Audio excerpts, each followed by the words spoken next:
వి gold trusted gold buyers తాకట్టులో ఉన్న బంగారాన్ని విడిపించి ఈ రోజు ఉన్న మార్కెట్ ధరకే కొనబడును. మరిన్ని వివరాలకు సంప్రదించండి 7771077720. PPP model public private partnership తో కొంతమంది బడా నేతలకు పెద్ద పెద్ద కంపెనీలకు ఈ మెడికల్ కాలేజీలు కట్టబెడుతున్నారు. వాటికి నిరసనగా లేదు, ఇవన్నీ కూడా ప్రభుత్వమే నిర్వహించాలి. ప్రభుత్వం నిర్వహిస్తేనే నాణ్యమైన విద్య వైద్యం ఆ పేదలకు అందరికీ కూడా అందుబాటులోకి వస్తుంది అనే ఉద్దేశంతో మన పార్టీ వైఎస్ఆర్ కాంగ్రెస్ పార్టీ జగన్మోహన్ రెడ్డి గారు ఏదైతే మొదలు పెట్టారో వాటిని ఈ కూటమి ప్రభుత్వం వచ్చిన తర్వాత తీసివేసే కార్యక్రమం చేసింది. వాటికి నిరసనగా ఈరోజు ఆర్టీఓ ఆఫీసుల దగ్గర ధర్నా కార్యక్రమానికి విచ్చేసిన మీ అందరికీ కూడా మరొకసారి పేరు పేరున ధన్యవాదాలు తెలియజేస్తున్నాను. ఇప్పటికే గ్రామ గ్రామాన వార్డులలో 1,000,000 సంతకాల సేకరణ అనే కార్యక్రమం చేస్తున్నాం. ఈ 1,000,000 సంతకాల సేకరణ అంటే ఒక పేపర్ల మీద సంతకాలు చేసి ఫోన్ నెంబర్లు ఇచ్చి మన ఊర్ల పేర్లు చెప్పే కార్యక్రమం కాదు. ఇది ఇక్కడ ఈ రాష్ట్రంలో కోట్లాది మంది ప్రజల యొక్క మనోవేదన, వాళ్ళ యొక్క బాధను వ్యక్తపరుస్తూ చేస్తున్న సంతకంగా భావించవచ్చు. ఎందుకు చెప్తున్నానంటే గతంలో ఒక మెడికల్ కాలేజ్ మన ప్రాంతాన్ని గవర్నమెంట్ నిర్వహించాలంటే నేను చూసేవాడిని, అనంతపూర్లో చూసేవాడిని. మెడికల్ కౌన్సిల్ ఆఫ్ ఇండియా నుంచి వచ్చేటప్పుడు ఫెసిలిటీస్ లేవని ఎన్నోసార్లు సీట్లు నెంబర్ పెంచకుండా రిజెక్ట్ చేసిన కాలాలు.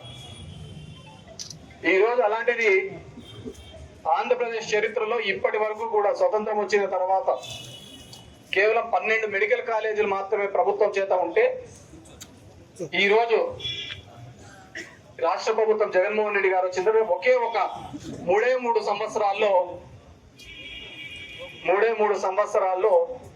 17 మెడికల్ కాలేజీలు తీసుకొని రావడం కార్యక్రమం చేస్తారు.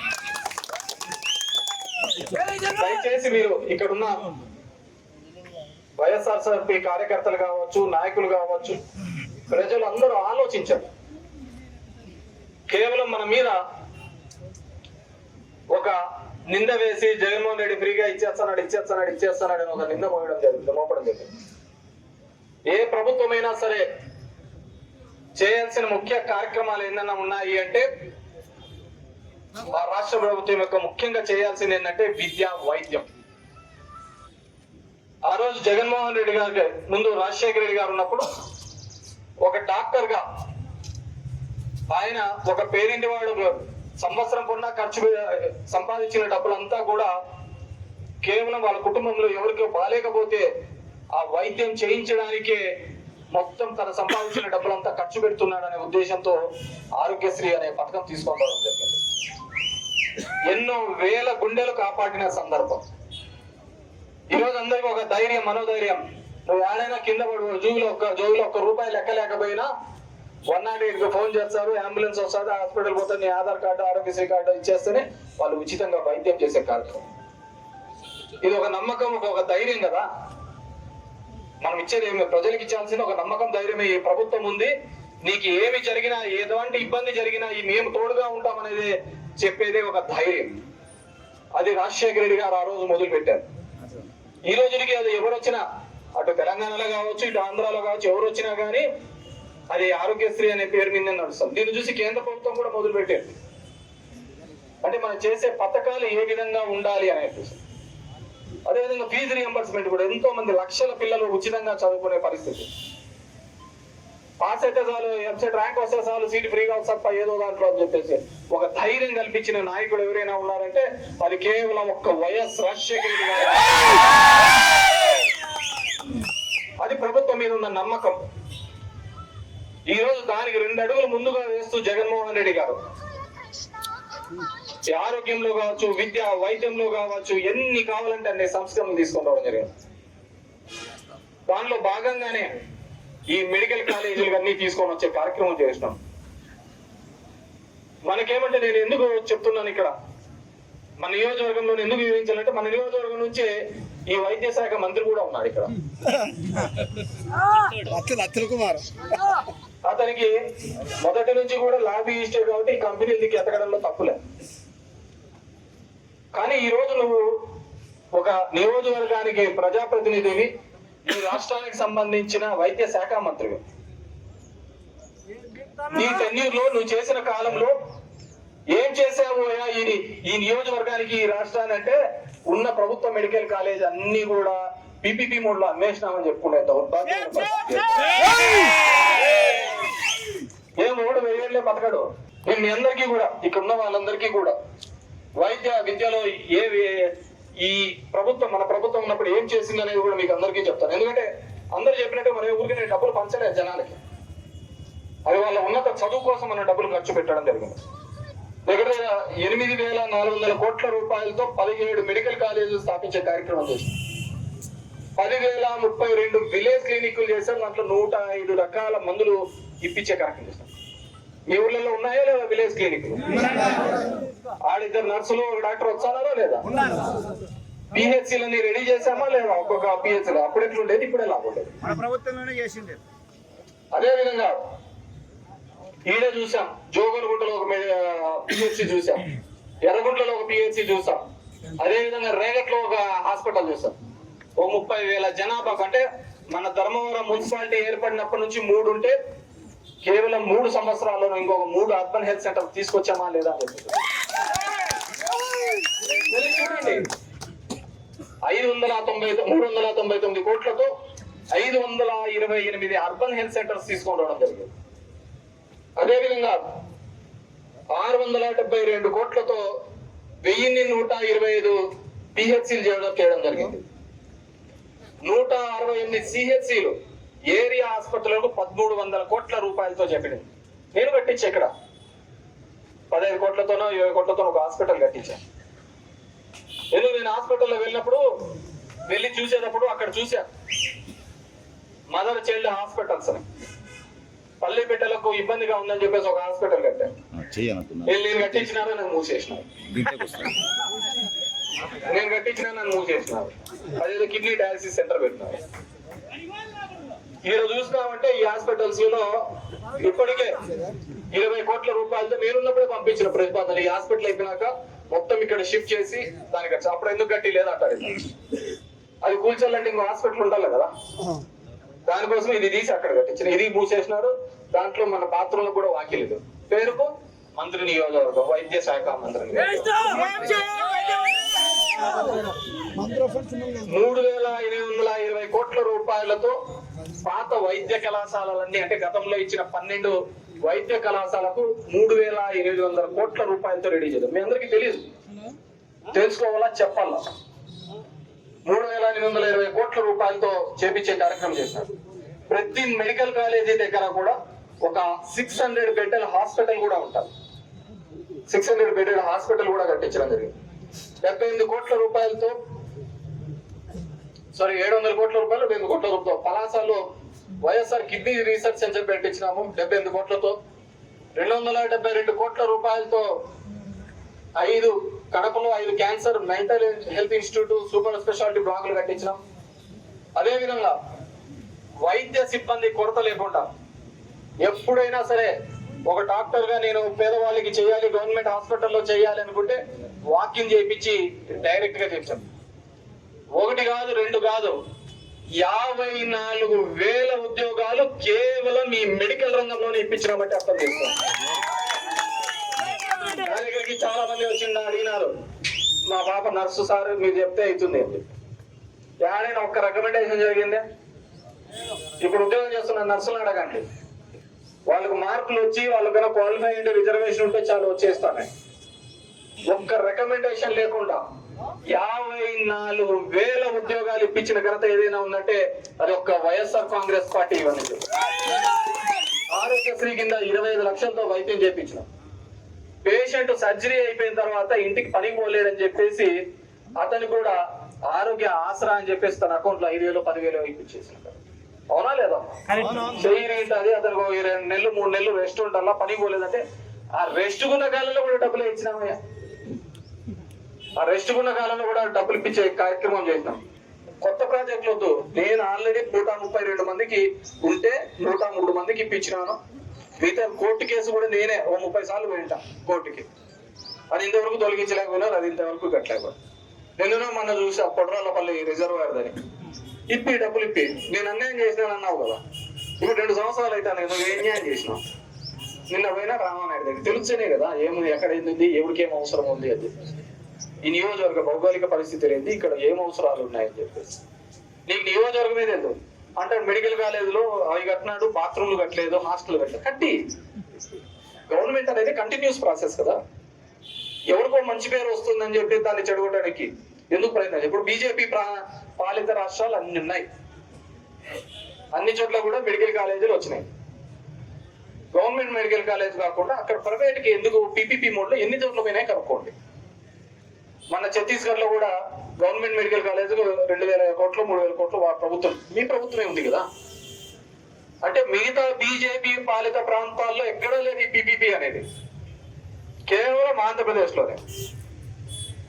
ఎందుకంటే ఇక్కడైతేనే బాబు గారు ఉన్నారు, బాగా దోచుకోవచ్చు, కావాల్సిన వాళ్ళకు ఇవ్వచ్చు అని చెప్పేసి.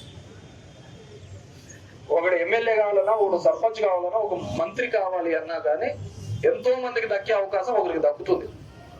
ఎంతో మంది పోటీ చేస్తుంటారు, 30 మంది 40 మంది పోటీ చేస్తుంటారు, కానీ ఒకటే అయితే అంటారు కదా. ఆ వచ్చిన ఒక్క అవకాశాన్ని కూడా అక్కడ ప్రజలకు ఉపయోగపడే పద్ధతిలో చేయాల్సిన బాధ్యత నాయకులుగా ప్రతి ఒక్కరి మీద ఉంటుంది. కానీ అది ఇక్కడ ఈ ప్రభుత్వంలో కావచ్చు, ఈ కూటమి ప్రభుత్వంలో కనపట్టలేదు. కాబట్టి ఇక్కడికి వచ్చిన మీ అందరికీ కూడా పేరు పేరున ఒకటి, ఆ కోటి సంతానకాల కార్యక్రమం కూడా దిగ్విజయంగా ఇచ్చిన పేపర్లన్నీ కూడా తొందరగా తీసుకుని రండి, అన్ని కంప్లీట్ చేయండి. దగ్గర 60,000-70,000 మందితో మన నియోజకవర్గంలో సంతకాల సేకరణ అనే కార్యక్రమం చేయడం జరిగింది. ఇది ప్రతి ఒక్క పేదవాడి యొక్క ఘోష. నాకు తెలిసే 4-5 మందిని చూసాం, నాకు తెలిసే 4-5 మందిని చూసాం. అది పాపం వాళ్ళు ఇప్పుడు తిరుగుతున్నారు మార్కెట్ లో. అన్న నా ఆస్తి అమ్ముతా, ఎవడన్నా కొనేవాడు అన్న, పిల్లలకి ఫీజు కట్టే టైం అయింది. ఇప్పుడు ఫీజు కట్టే టైం, మెడికల్ కాలేజ్ ఫీజులు కట్టాలా అని చెప్పి ఆస్తులు తాకట్టు పెడుతున్నారు.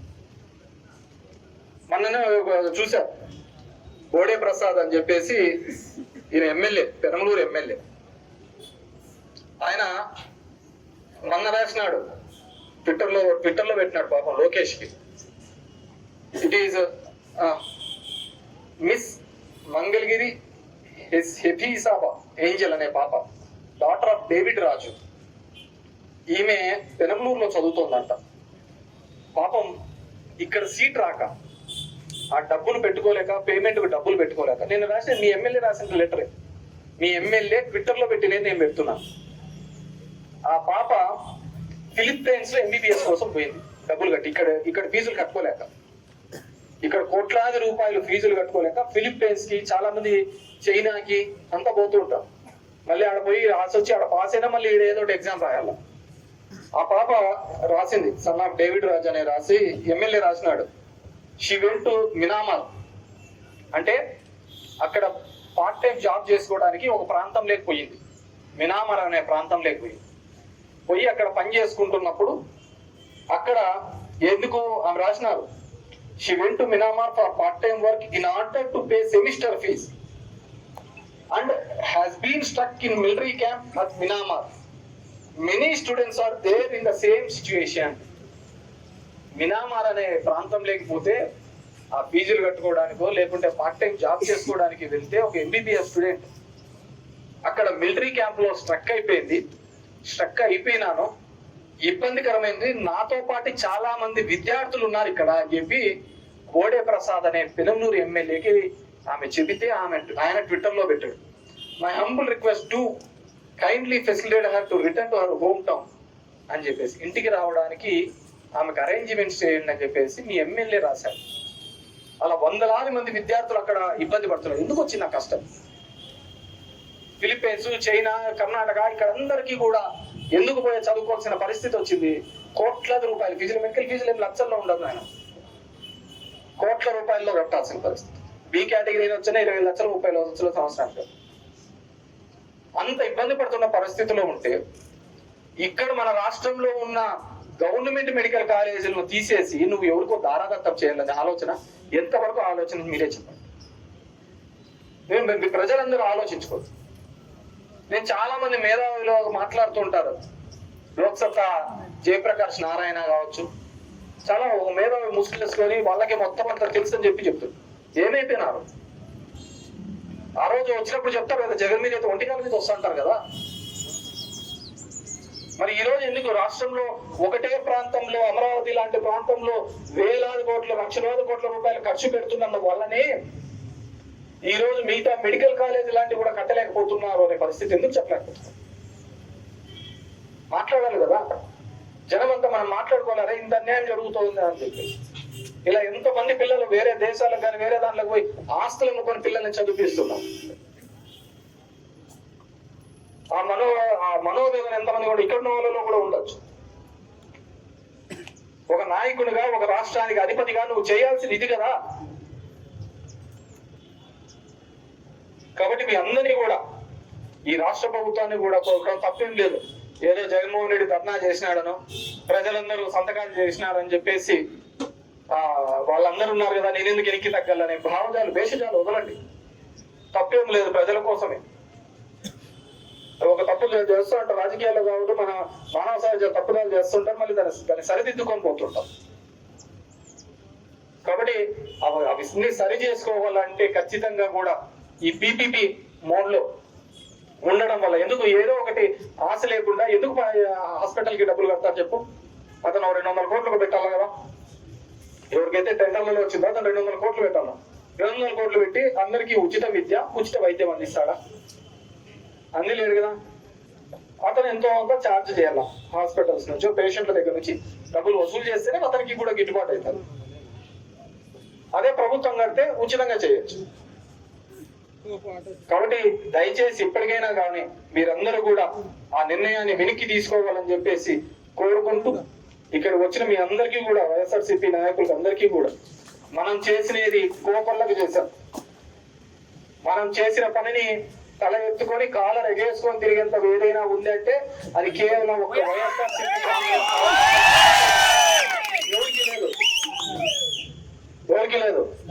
బాబు షూరిటీ అదేంటి గ్యారంటీ, మోషన్ గ్యారంటీ అది మనం చెప్పినది. హ్యాపీ ఏదో చెప్పుకుని తిరిగినాడు కదా, భవిష్యత్తు గ్యారంటీ. అది పెట్టుకొని మనం తిరగమను ఇంటింటికి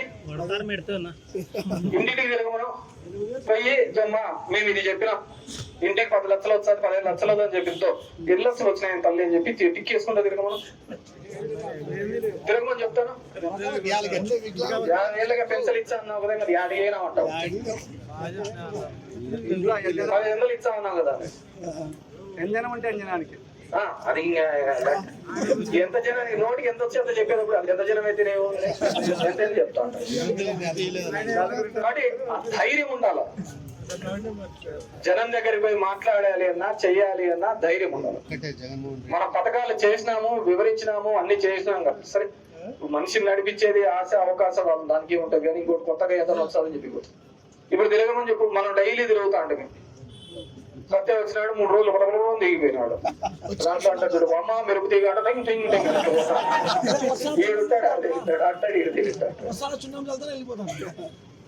అది ఎప్పుడో అన్నామంటాయా నువ్వు అనవసరంగా సున్నం అని సున్నం తగ్గించి తప్పేం లేదు. ఒక కొత్త వాడిగా నువ్వంటే ఎవడు తెలియకుండా చేసిన నిన్ను నమ్మినారు ఏదో చేస్తావు అని చెప్పేసి దానికి 3 ఇంతలు చేయాలి. ఎందుకంటే అలాంటి అవకాశం ఇచ్చినారు కాబట్టి మీ అందరికీ కూడా జరుగుతున్న ఈ ప్రభుత్వం చేస్తున్న అన్యాయాలను వివరించండి, ప్రజలను మేల్కొనిపోయే విధంగా చెప్పండి. ఒకవేళ మనమందరం కూడా 2 years అయిపోయింది, నువ్వు చెప్పినా నేను చెప్పినా జగన్మోహన్ రెడ్డి ఈనాడు మనల్ని రోడ్ల మీద తిప్పుతానే ఉంటా అంటాడు. ఇప్పుడు ఆగుదామన్నా ఆగడు, ఎల్లల్లా జనంలోనే ఉండాలంటాడు, చెప్తా అంటాడు. మనం సరిగ్గా తిరుగుతానో లేదని వదిలి పెడతాడు మన నకల్ని. యాప్ చూస్తా అంటాడు, రోజు రిపోర్ట్లు రాస్తా అంటాడు, పంపిస్తా అంటాడు. ఏం తిరుగుతానో లేదు లేదో లేదని మన ఆఫీస్ లో అడుగుతా అంటారు, పంపించినా లేదా.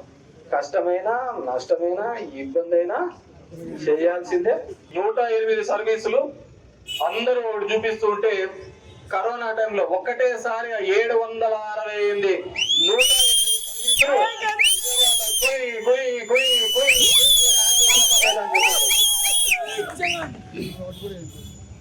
ఇవన్నీ ఆలోచించుకోవాల్సిన అవసరం. ఫ్యామిలీ డాక్టర్ తో మీ ఇంటికి వచ్చినారు, ప్రతి వాలంటీర్ వచ్చినాడు, ప్రతి డాక్టర్ వచ్చినాడు, నీకు బీపీ ఉందా షుగర్ ఉందా చెక్ చేసినాడు, అక్కడే టాబ్లెట్లు ఇచ్చే కార్యక్రమం చేసినాడు, పాలెలో నన్ను పెద్ద ఆసుపత్రికి పంపించినాడా లేదా, ఇలా ప్రతి విషయంలోనూ కూడా ఇంకా చెప్పుకుంటూ పోతే చాలా ఉన్నాయి కాకపోతే. ఇంతటి మంచి కార్యక్రమం, ఒక మనిషి బాగుండాలని ఆరోగ్యంగా ఉండాలని ఒక మంచి కార్యక్రమంతో వైఎస్ఆర్ కాంగ్రెస్ పార్టీ ఎన్నో వినూత్నమైన కార్యక్రమాలు తీసుకున్నాడు.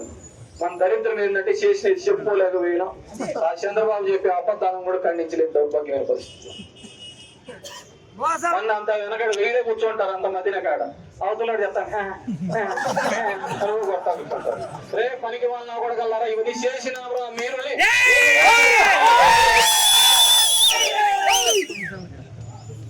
పూగొట్టడమే అయిపోతా అంటే ఏం చేస్తున్నామో మనము, ఏం చేస్తున్నాము, ఏం చేయలేదు, ఏ విధంగా ప్రజల్ని ఆదుకున్నామని చెప్పేసి ఇప్పుడు చూస్తా అంటే వీళ్ళు చెప్తా అంటారు టీవీలో, సాంబీను వాడు టాల్కంపట వంశీ ఆ తుఫాన్ ఇట్లా పక్కన తిప్పినాడు. మన వరల్డ్ కప్ కొట్టితే వాళ్ళందరికీ కూడా లోకే స్ఫూర్తితో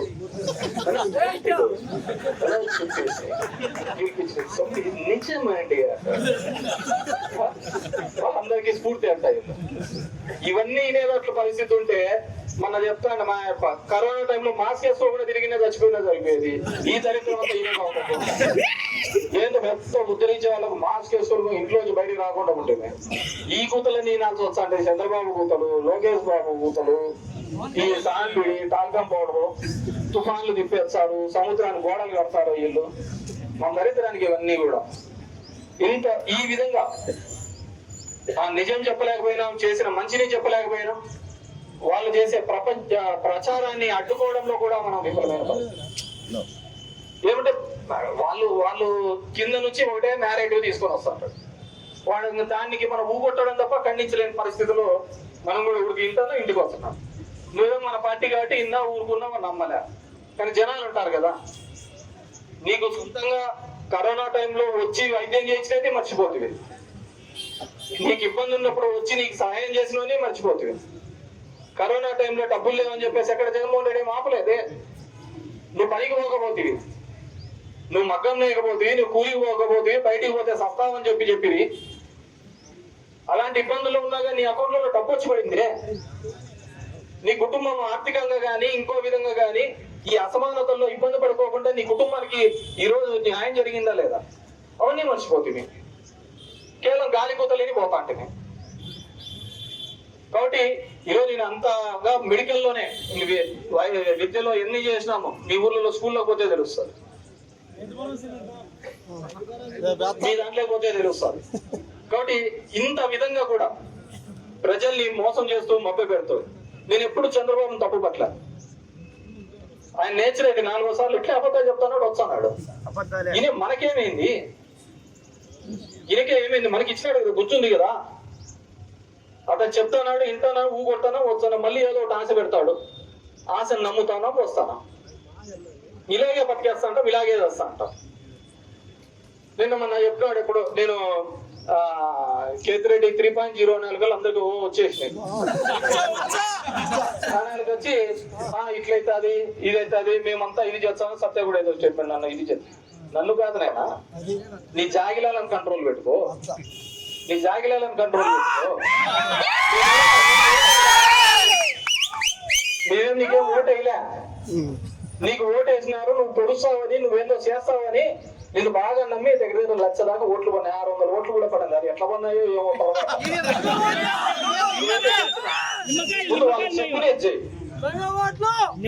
నా సంగతి కాదు. ముందు నువ్వు నిన్ను నమ్మి ఓటేసినారు, నాకా నీ మీద నమ్మకం లేదు, నిన్ను నమ్మి ఓటేసినారు, వాళ్ళకేం చేస్తున్నావు చూడు.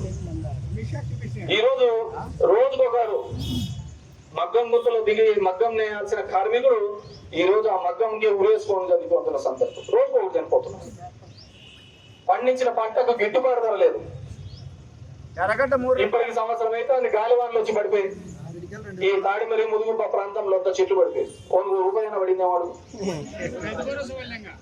ఎవరికైనా పంట నష్టం ఏమైనా పడిందేమో అడగండి. ఎవరికి న్యాయం చేసింది? ఎవరికి న్యాయం చేయాల? చివరికి ఇన్సూరెన్స్ లేవు. ఆ రోజు మామూలుగా అయితే జగన్మోహన్ రెడ్డి ఉన్నప్పుడు ఆయన ఇన్సూరెన్స్ కడతా అంటే, ఈ రోజు ఎవడు ఇన్సూరెన్స్ కట్టినాడు కూడా మనకు తెలియదు. అప్పుడు అందరు వచ్చి మా దగ్గర బాధపడేది, అతను వేసి నేను కందే వేసింటాడు, చెరిక్కాయలు ఎక్కువ వచ్చాను కదా సార్, నేను కందిగా ఇచ్చినాను చెరిక్కాయలు అనిపిలే అన్న. నీ బదులు ఎవడు ఇన్సూరెన్స్ కట్టినాడు? జగన్మోహన్ రెడ్డి కాదా కట్టినది?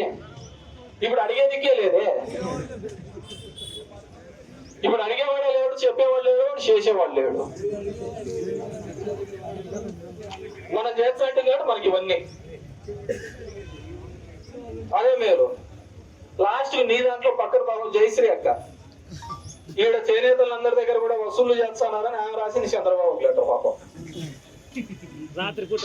నువ్వేందో కొడుతావు బీసీ ఇది అని చెప్పేసి లాస్ట్ కు కందిగుంట పక్క నియోజకవర్గంలోంచి వచ్చి ఈడ నేను చేనేతలకు అండగా ఉంటాను చెప్పి ఆయన చెప్పాల్సింది పరిస్థితి. నువ్వు నా అంటే చూసేది నేను వెంకయ్య నాయుడు అనుకున్నాను. నీ బ్లాక్ మెయిల్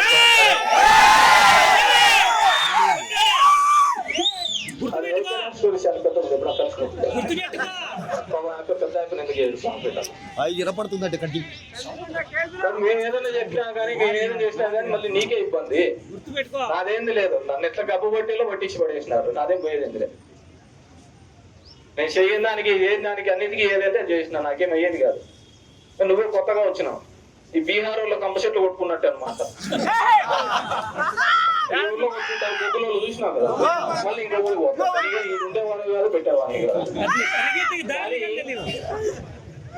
ఈడుండేవాడు కాదు పెట్టేవాడు నువ్వు. కానీ ఈ నియోజకవర్గం నుంచి ఎమ్మెల్యే, ఈ రాష్ట్రానికి మంత్రిగా ఉన్నావు, ఒక కీలకమైన బాధ్యతలను పైనుంచి ఏదో అవి చేస్తాను ఇవి చేస్తాను తప్పేం లేదు.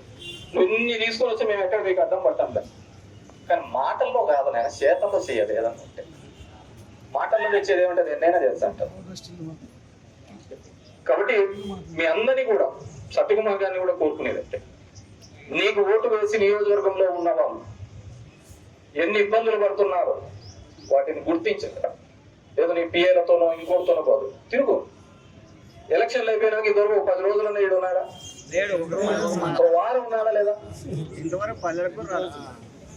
ఇప్పుడు ఈ సంవత్సరం అయితే నాకు లెక్కాసారం రావు అంటున్నాడు. నేను మన అన్నాళ్ళు కదా 16 నెలలు అంటే ఇంకా 16 నెలలు అయింది, 2 సంవత్సరాలు కాలేదు అంటాడు. ఇన్ని లెక్కాసారాలు తెలిసిన నువ్వు ఇచ్చిన హామీలు మర్చిపోయినావా? 4 పేజీలు 6 పేజీలు ఉంది హామీలు. కొత్తగా వచ్చిన నేను ఎవరు తెలియకోకుండా వచ్చినప్పుడు చేసినాడు. ఈ రాష్ట్రానికి వైద్య శాఖ మంత్రిగా ఉన్నాం. చంద్రబాబు నాయుడు మాటలకో లేకుంటే నీ ఆలోచన విధానానికో తప్పు చేస్తున్నాం అని చెప్పేసి మేము అడుగుతున్నాం. ఖచ్చితంగా ఈ మెడికల్ కాలేజ్ అనేది ఇది పేదవాడి యొక్క ఆస్తి. ఈ రోజు సగం నిలిచిపోయినాయి అంటారు. కట్టు ఇది పూర్తిగా కట్టి మేము 3 ఏళ్లలో మేము చేయగలిగినట్టు చేసినాం. తర్వాత మీ ప్రభుత్వం వచ్చింది కదా, ఈ రోజు మేమందరం కూడా ఎందుకు వ్యతిరేకిస్తున్నాము? అమరావతి లాంటి ప్రాంతంలో నువ్వు సెల్ఫ్ ఫైనాన్స్ కంటే అదంటే కదే డబ్బులు సంపాదించి పెడతాదనుకున్నటువంటి ఒక రాజధానిలో లక్షల కోట్లు ఖర్చు పెడుతున్నావు. ఈ రోజు దానికోసం లక్షల కోట్లు ఖర్చున్నావు కాబట్టి ఈ మెడికల్ కాలేజీలు కట్టలేకపోతున్నావు. ఈ రోజు దానికోసమే లక్షల కోట్లు ఖర్చు పెడుతున్నావు కాబట్టి ఎన్నో పథకాలు పేదవాడికి రావాల్సినది నిలిచిపోయే సందర్భం. 2 సంవత్సరాలు అయితే అంత దగ్గర దాదాపులో వాళ్ళు అనుకున్నట్టు సంవత్సరం 6 నెలలే అనుకున్నాం. ఒక్క చోట ఒక కొత్త పెన్షన్ ఇచ్చినాడేమని చెప్పండి. 5 లక్షల పెన్షన్లు వీకేసినాం. ఇదే కదా జరిగేది. కేవలం అభివృద్ధి అంతా ఒకటే చోట కేంద్రీకృతం అయితేనే కదా ఈ సమస్య అంతా వచ్చేది. డబ్బులంతా తీసుకుపోయి ఒక చోట పెడితే ఈరోజు నువ్వు మెడికల్ కాలేజీలు కట్టలేవు, రోడ్లు కట్టలేవు, ఏ సంపదను కూడా సృష్టించదు. కాబట్టి మేమందరం వ్యతిరేకిస్తాం. దయచేసి ఇప్పటికైనా ఆ మెడికల్ కాలేజీల్ని ప్రైవేట్ చేసేది వేరే వాళ్ళకి ఎంత తెలుసా? ఎకరా 100 రూపాయలట. ఎంత ఇబ్బందుల్లో ఉన్నాడు ఎకరా 100 రూపాయలు. ఈడ రైతులు చూస్తే గిట్టుబాటు ధర లేక ఇతనల్లా ఆడుతున్నాడు. మీకు మాత్రం బాగా గిట్టుబాటు అవుతారు. పండించిన పంట గిట్టుబాటు ధర లేక ప్రతి ఒక్కటి ఈ పంట అని చెప్పండి అయ్యా, వేరుశనగ కావచ్చు, కంది కావచ్చు, ఎప్పుడు ఏ పంట ఎలా ఉంటుందో కూడా తెలియని పరిస్థితి. అంత ఇబ్బందికరమైన పరిస్థితులలో ఈ రోజు వ్యవసాయ రంగం ఉన్నాం. నేను మిమ్మల్ని కోరుకునేది ఒకటే, మా నియోజకవర్గంలో ఉన్న సత్యకుమార్ని కోరుకునేది, రాష్ట్ర ముఖ్యమంత్రి చంద్రబాబు నాయుడు గారిని కోరుకునేది, మీ ఇంతవరకు మీరు చెప్తున్న రికార్డులన్నీ కూడా ఏడో 1,00,000 ఎస్ఎఫ్టీ బిల్డింగ్లు కట్టేసి అది ఎవరో స్థాపించిన బిల్డింగ్ కట్టించేసి హైటెక్ సిటీ నీది అని చెప్పుకునేమో మీరు. ఎందుకు ఇంకా హైదరాబాద్ లో చెప్పుకుంటున్నాను, నువ్వు ఆంధ్రప్రదేశ్ లో ఇది చేశాను ఇది కట్టాను ఎందుకు చెప్పుకోలేకపోతున్నావు? నువ్వు అంతే బాగా చేసింటే మన జూబ్లీ సెలక్షన్ లో ఎందుకు పోటీ చేయలేకపోయాను? మన ఆయన చూసి అన్ని ముగ్గు చూడుగా నేను ఇట్లే పోతా చెప్పే వెళ్ళాలా చెప్పేసుకుని వెళ్ళాలా. అతను చూడు ఎంత తెలివిగా లోకేష్ లో బీహార్ లో పోయి ఎన్డీఏ గెలవాలంటాడు, మళ్ళీ హైదరాబాద్ లో పోయి ప్రచారం చేసి అనొచ్చు కదా, బీజేపీ నిలబడింది కదా, ఆడపోయి గెలిచొచ్చు అనొచ్చు కదా. ఎంత దరిద్రం అంటే అంత దరిద్రం. ఆడ చూస్తే కాంగ్రెస్ కి తెలంగాణలో, ఆడ చూస్తే అది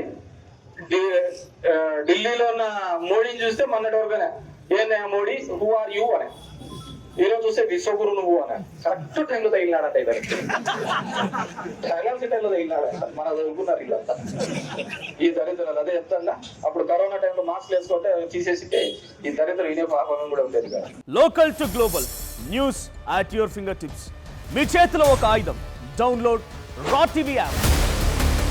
media legend Ravi Prakash is back.